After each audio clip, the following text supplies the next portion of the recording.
Hola, bienvenidos a Ahórrate el cerito. Hoy vamos a hacer un ejercicio de funciones de BAU en el que el primer apartado me preguntan dominio y asíntotas. Lo primero que tenemos que saber es que es una función racional, es decir, es una fracción que tiene numerador y denominador. ¿Cómo calculamos el dominio de estas funciones? Pues es muy fácil, igualando el denominador a 0. ¿Por qué? Porque una función existe siempre, excepto cuando el denominador es 0. Entonces, si tenemos una ecuación de segundo grado, lo primero que tenemos que saber es hacer la fórmula, si no, aplicando el truco.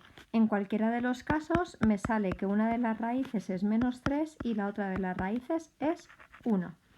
Bueno, pues ¿cuál va a ser el dominio? Todo R menos cuando el denominador se hace 0, es decir, menos 3 y 1. ¿Y eso qué va a significar? Que van a existir asíntotas verticales donde no existe el dominio. Primero, asíntotas verticales se ponen escrita todas las palabras y después podemos poner la abreviatura porque no es obligatorio. ¿Qué es lo que tenemos que hacer ahora? Calcular el límite cuando x tiende a esos puntos y me va a dar infinito directamente. ¿Por qué? Porque el denominador va a ser 0. Entonces, ¿qué va a significar? Que existe asíntota vertical en x igual a menos 3 y existe asíntota vertical en x igual a 1. Bueno, una vez que tenemos las asíntotas verticales, las siguientes que tenemos que calcular son las asíntotas horizontales. Escribimos todas las palabras y luego podemos poner que la abreviatura es A.H. Bueno, para calcular las asíntotas horizontales lo que tenemos que hacer es calcular el límite cuando x tiende a infinito de la función. Si observamos un poco, me va a dar 10 partido infinito, ¿sí? Que 10 partido infinito es 0, con lo cual implica que existe asíntota horizontal en y igual a 0. Y voy a remarcaros una cosa que es importante, ¿de acuerdo? Las asíntotas verticales existen en x igual a un valor y las asíntotas horizontales en y igual a un valor. ¿Y qué hay que poner después? Que al existir asíntotas horizontales no existen asíntotas oblicuas porque son excluyentes. Oblicuas porque son excluyentes, es decir, que si existe una, no existen las otras, ¿vale? Y eso es importante. Bueno, el apartado B me dicen que calcule la monotonía y los extremos relativos. Lo que tenemos que saber es que la monotonía es el crecimiento y decrecimiento y los extremos relativos los máximos y los mínimos. Bueno, pues empezamos a calcular sabiendo que la función es 10 partido x al cuadrado más 2x menos 3. Tenemos que calcular la derivada de un cociente. Y la derivada de un cociente tiene una fórmula que es u' por v menos u por v' partido v al cuadrado. Bueno, pues f' de x es la derivada de 10 es 0.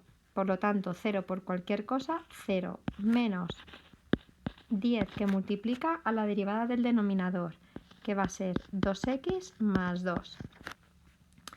Y ahora partimos el denominador al cuadrado.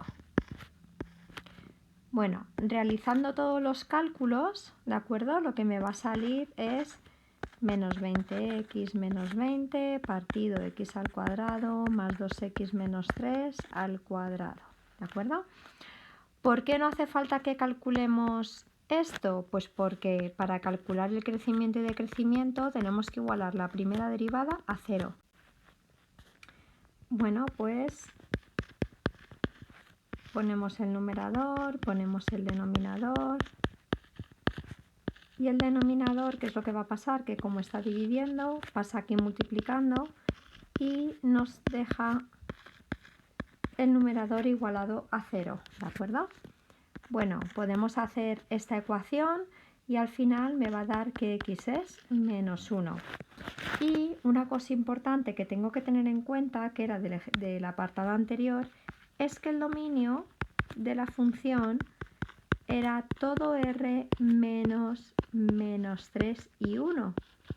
Y como estamos en un ejercicio de dominio, crecimiento y decrecimiento, esto va a ser importantísimo. ¿Por qué? Porque a la hora de representar en la recta real, tengo que tener en cuenta el punto donde se me ha anulado la primera derivada, es decir, menos 1, pero también tengo que tener en cuenta donde no existe el dominio. Por lo tanto, en lugar de tener dos intervalos, al final voy a tener 1, 2, 3 y 4. ¿Por qué? Porque ¿cuántas soluciones voy a tener? 1, 2 y 3. Y siempre voy a tener un intervalo más de las soluciones que tengo. ¿De acuerdo? Ahora, ¿qué es lo que haríamos? Sustituiríamos la primera derivada en cada uno de los intervalos cogiendo el dato que nosotros queramos. ¿De acuerdo? Y no hace falta saber si es el resultado más 5, menos 10 o 1. ¿Por qué? Porque solo interesa saber si es positivo o negativo. ¿Vale? Es decir, en este caso podríamos coger, por ejemplo, el menos 4, ¿vale? Y sustituiríamos en la primera derivada. Y nos va a dar positivo. Entre menos 3 y menos 1 podríamos coger el menos 2. Y al sustituir en la primera derivada, también nos va a dar positivo. Entre menos 1 y 1, pues lo lógico es coger el 0. Y al coger el 0, sustituyendo otra vez en la primera derivada, nos va a dar negativo. Y entre 1 y más infinito podemos coger cualquiera de los números, sustituimos también en la primera derivada y nos va a dar negativo. ¿De acuerdo? Con lo cual, esto lo podemos poner con signo o lo podemos poner con flecha, ¿de acuerdo? En cualquier caso, la función es creciente de menos infinito a menos 3 unión menos 3 menos 1 y es decreciente de menos 1 a 1 unión 1 más infinito. ¿Y qué significa? Que en x menos 1, como la función pasa de ser creciente a decreciente, hay un máximo. Significa que en x menos 1 es un máximo. Y si calculamos la segunda derivada y sustituimos menos 1, que es otra forma de verlo, significa que la segunda derivada nos va a dar negativo, porque es lo contrario a lo que vemos, ¿de acuerdo? Y si me preguntasen en las coordenadas de ese máximo, pues lo único que tenemos que hacer es sustituir en la función que nos dan, ¿de acuerdo? Os recuerdo que la función que nos dan es esta y tendríamos que sustituir en la función y en este caso nos va a dar 10 partido menos 4, lo que es lo mismo, menos 5 medios, es decir, hay un máximo en las coordenadas menos 1, menos 5 medios.